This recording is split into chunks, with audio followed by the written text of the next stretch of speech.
4, 6.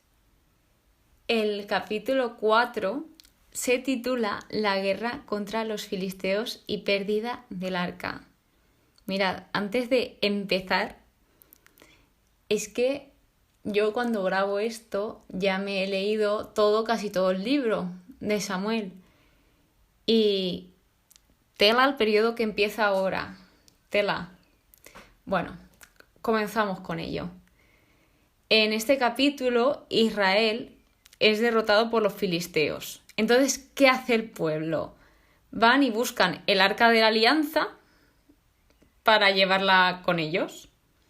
Que esto estaba situado en la tienda del encuentro. Pero es que ellos pensaban que si llevaban el arca a la batalla, porque ya se había llevado en algunas ocasiones, pero las veces que se llevó el arca a la batalla fue porque Dios lo dijo. Pero esta vez el pueblo, sin consultar a Dios ni nada, dice: ¡hala! Vamos a llevar el arca y seguro que ganamos. Error. Ellos pensaban, además de ganar, pensaban que así les libraría el arca de la mano de los filisteos, de la mano de los enemigos. ¿Qué pasa? Que cuando llevan el arca, los filisteos tuvieron miedo, porque se notaba en el ambiente como algo diferente a antes. Entonces, los mismos filisteos decían: ha venido Dios al campamento. Y luego, algo que a mí me dejó impactada es: ¿quién nos salvará de la mano de este Dios todopoderoso? Es decir, es que hasta los filisteos sabían reconocer el poder de Dios, sabían quién era Dios y cuán poderoso era. De hecho, le llaman hasta Dios todopoderoso y no le seguían. Es decir, es que esto pasa hoy en día, esto es real. Y pues mucha gente sí que sabe lo grandioso que es el poder de Dios, pero por miedo o por no cambiar su forma de pensar o por no renunciar a cosas que no le hacen bien y ellos piensan que sí, pues no siguen a Dios, pero sí que saben reconocer lo grandioso y lo poderoso que este es. Por lo tanto, aquí, ¿qué pasó? Que los filisteos se apoyaron porque ellos veían que no tenían nada que perder y se apoyaron tanto entre ellos, se dieron tantos ánimos e hicieron tanta piña que al final volvieron a derrotar a los israelitas.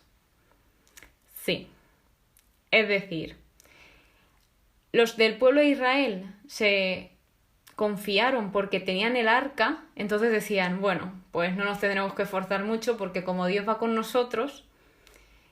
Y los filisteos lucharon con todas sus fuerzas y se unieron.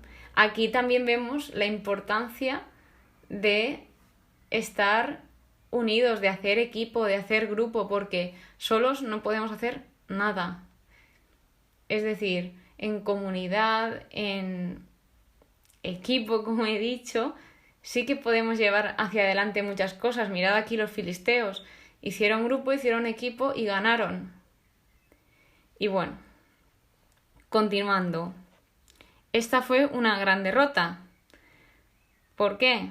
Porque antes que todo, los israelitas como que tentaron a Dios pensando que si forzaban a llevar al arca a la batalla, Dios debería de estar con ellos sí o sí.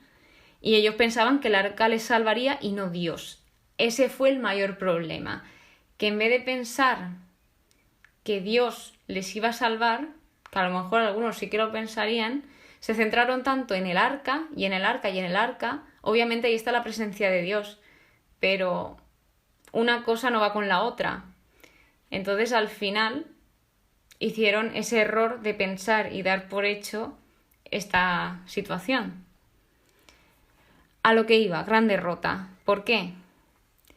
Porque el arca fue capturada y los hijos de Elí, que eran los portadores del arca, es cuando mueren aquí, cuando les derrotan. Tal como predijo y advirtió el hombre de Dios a Elí y también la visión que tuvo Samuel. Entonces Dios cumplió con lo que había dicho de los hijos de Elí. Continuando, se habla de la muerte de Elí. Pues se ve que un hombre fue a contarle a Elí que él estaba en su casa, en la puerta, esperando a recibir noticias. Así pues, en la Biblia, en el capítulo, indicaba tal cual que el corazón de Elí temía por el arca de Dios. Es decir, es que ya ni temía por sus hijos, sino temía por el arca. Finalmente, cuando ya le cuenta un hombre que lo que pasó y que se habían muerto sus hijos, al mencionar el arca, simplemente con mencionar el arca, cayó hacia atrás, se rompió la nuca y se murió. Es decir, se pegó tal disgusto de saber que el arca la habían capturado los filisteos que murió del susto, literalmente. También indica que fue juez 40 años de Israel, si os acordáis del libro de Jueces. Por último, también tenemos una muerte más de la mujer de Finés. Esta estaba embarazada y pues cuando le contaron la noticia de que se había perdido el arca, que el suegro había muerto y el marido también, que es uno de los hijos de Elí, pues se pegó tal susto, le impactó tanto que dio a luz al asaltarle los dolores y llamó a su hijo Icabod, que esto significa ha pasado la gloria de Israel, porque había sido capturada el arca de Dios. Es decir, muy muy fuerte todo lo que estaba pasando y lo que queda. Capítulo 5. El arca entre los filisteos. Aquí, claro, poneros un poco en contexto. Tienen los filisteos el arca de los israelitas. Entonces, aquí comienza a pesar duramente sobre el territorio filisteo el tener el arca. ¿Por qué? En cuanto ellos tienen el arca, van y la colocan al lado de Dagón, que Dagón es el dios o uno de los dioses a los que los filisteos adoraban. Este es el padre de Baal y era mitad hombre, mitad pez. Supongo que será un sireno. Creo que se dice así. Una sirena. Pero no, hombre, sireno, supongo. Hombre, mitad pez. Tiene que ser un sireno. Bueno, quitando eso. ¿Qué pasó aquí? Pues que cuando volvieron el día siguiente los filisteos, después de haberlo colocado, vieron a Dagón en el suelo roto. ¿Y aquí qué hacen los filisteos? Pues lo reconstruyeron en vez de seguir a Dios, porque les era mucho más fácil, como he comentado antes, que cambiar su vida y su pensamiento. Y esto también lo podemos aplicar a día de hoy. Es que hay tantas cosas que siguen pasando hoy en día y que se puede contrastar la historia a la de hoy, que de verdad alucinaríais. Yo en cada episodio, si se da, a mí me encanta contrastarlo, sobre todo si a mí me ha pasado, os cuento la experiencia, porque de verdad que es muy heavy. Por lo tanto, volvamos a lo que os había dicho antes. Comienza a pesar duramente sobre el territorio filisteo el arca de Dios. Primero sobre su dios Dagón, derribándole de su pedestal 2 veces, porque luego cuando lo reconstruyen vuelve a romperse, pero aún más. Y esto, ¿qué nos muestra? Que Dios es un Dios celoso que no admite a otros dioses frente a sí. Podemos ir a verlo en Éxodo 20, versículo 3 y Deuteronomio 5, versículo 7, que tenéis los episodios ya subidos en el podcast. Tenéis que ir muy para abajo. Y la segunda cosa que comienza a pesar el tener el arca es que sobre numerosos pueblos filisteos fueron afligidos por tumores y pestes.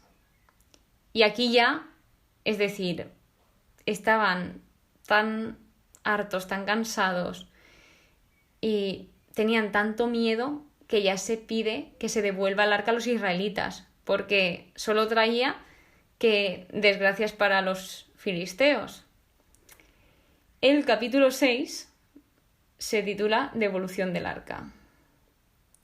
Esta finalmente duró 7 meses en territorio filisteo y lo que hicieron es que al devolverla a los israelitas, no solo devolvieron el arca y ya está, sino que ofrecieron también como una reparación que fue 5 tumores de oro y 5 ratas de oro. Es decir, construyeron esto como representando todo lo que había pasado en los pueblos filisteos, y los tumores fueron lo que afectó a los hombres y las ratas fueron lo que devastó al país.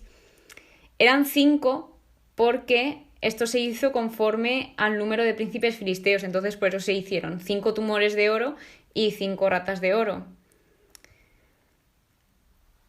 También hay algo que me llamó la atención aquí, y es que los mismos filisteos dicen en el versículo 5: al hacer esas imágenes de los tumores y de las ratas, dad gloria al Dios de Israel.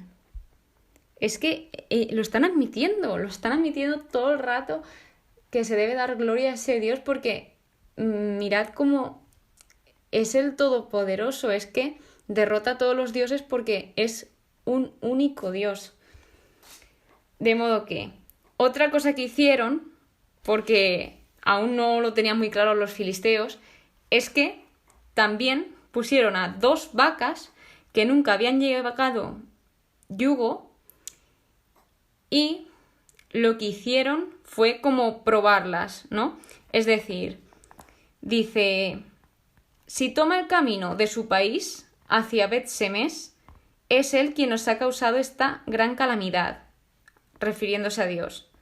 Si no, sabremos que no ha sido su mano la que nos ha castigado y que todo esto nos ha sucedido por casualidad. Y era muy raro que unas vacas que nunca habían llevado yugo fueran por un camino, y más por el que ellos habían dicho. Y algo que llamó más aún la atención es que fueron hacia el camino de Bet-Semes y caminaban sin desviarse. Entonces les quedó claro que nada pasa por una coincidencia, sino que todo esto lo había obrado Dios.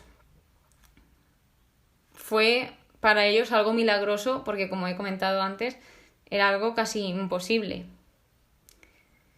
De modo que cuando ya llega el arca a los israelitas, dicen que los hijos de Jeconías no se alegraron al ver el arca, y que Yahvé castigó a 70 hombres por no alegrarse de esto. Pero he visto y he contrastado esto en diferentes traducciones de Biblias, y en otras dicen que fueron castigados, no dice quién, por mirar dentro del arca, porque se supone que dentro del arca no se podía mirar y solo podía mirar el sacerdote una vez al año. No sé cuál de las dos es, pero vaya, que a alguien castigó porque algo hizo mal en esta parte. Por último, habla de que el arca está en Kiriat Yearim, y lo que yo destaco de aquí es el versículo 20, que dice: ¿quién podrá resistir delante de Yahvé, este Dios santo? Y de verdad que me encantó, porque creo que este versículo resume toda la historia del arca con los filisteos y de Dios contra cualquier persona, contra cualquier Dios, contra lo que sea, porque nadie puede contra Dios. Y de hecho se le nombra Dios santo. De nuevo aquí se está diciendo que Dios es un Dios santo y remarca la santidad de Dios. Bueno, pues esto ha sido todo por hoy y yo con lo que me quedo, que el título es ese, es que nada pasa por casualidad. Nos vemos en el siguiente episodio. Muchísimas gracias por escucharme una vez más. Que Dios os bendiga.